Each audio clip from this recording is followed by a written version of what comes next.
সরকারি চাকরি অধ্যাদেশ বাতিলের দাবিতে কাল ফের বিক্ষোভ। বৃহস্পতিবারের মধ্যে চেয়ারম্যানের পদত্যাগ দাবি এনবিআর ঐক্য পরিষদের।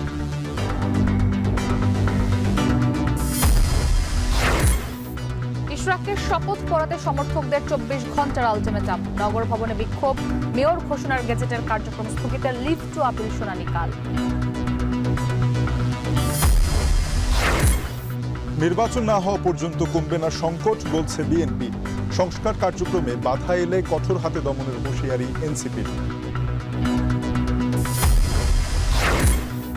রাষ্ট্রপতি নির্বাচন, সংবিধান সংশোধন প্রক্রিয়া সহ মৌলিক অনেক বিষয় এখনো অমীমাংসিত, জানালো ঐক্যমত্য কমিশন। কিছু সুপারিশ নিয়ে জরিপের সিদ্ধান্ত। জাতীয় নিরাপত্তা বিঘ্নিত হয় এমন কাজে সমর্থন দেবে না সেনাবাহিনী। সরকারের সঙ্গে মতপার্থক্য নেই, ব্রিফিংয়ে সেনা সদস্য।